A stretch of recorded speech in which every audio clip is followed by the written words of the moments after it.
Kain tayo. Peace out. Hi guys, cooking show na naman. So let's go. Luto na tayo. Yo, what up? Magluluto na naman tayo guys. Ang lulutuin natin ngayon is ginisang labanos guys. Magiwa lang tayo ng baboy dyan. Yan yung pang sahog natin sa labanos natin guys. Hiwain lang natin.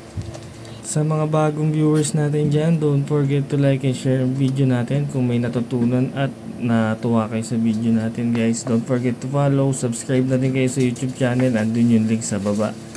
Ayan nga, naisipan ko magluto ng radish ginisang labanos kasi parang namiss ko lang yung lasa, so luto tayo. Nagustuhan din naman ni Mrs. Galing tayo ng palengke nyan guys, so nagkakape pa tayo nyan. Ang dami nating project ngayon dahil walang pasok, long weekend, so sulitin natin yung walang pasok. Paglutuan natin yung pamilya natin, so ayun, hiwain lang natin yung bawang. Siyempre paminsan-minsan nagluto din tayo. Habang naghihiwa tayo ng bawang, naisip ko nga na ba't parang ang dami ng sibuyas ko. Pero ayos lang, wala namang magbabago dyan sa lasa na lulutuin natin guys. So ayun, hiwain lang natin yung dulo ng ating labanos. Tapos balatan na rin natin. Habang babalat nga ako, may nakita akong parang bulok.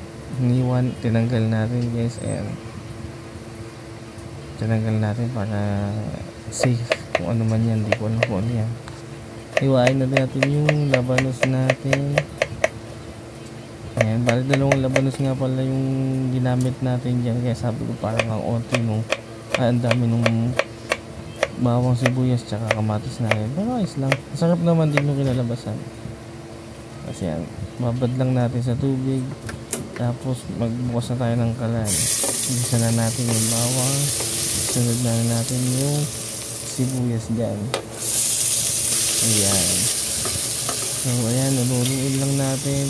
Pinusta ko yung bawang kasi alam niyo naman ako, gusto ko tostado yung bawang. Ayan, nilagay na natin yung kamatis. And lulutuin ko pa yan ng todo. I-smash ko yan. Lagay na natin yung ating sahog na baboy, pork. Ayan, talagang niluto ko ng todo yan para mas masarap siya. So lumalabas kasi yung lasa pag naluluto siya. Pero wag yung susunugin siya.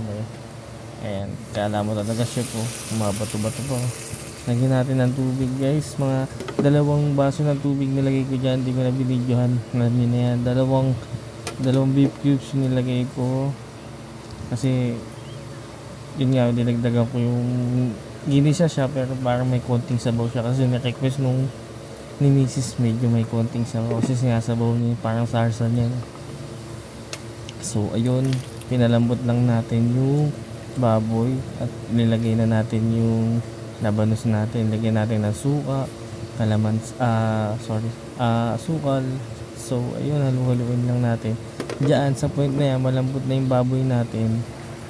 Kaya ayun, pwede na yan guys. Plating na tayo. Alright, basta pinalambot nyo lang yung baboy at yung labanos, ayos na yan guys. Ang sarap na yan. Thank you for watching guys. Don't forget to follow, like, share ng video natin. Thank you.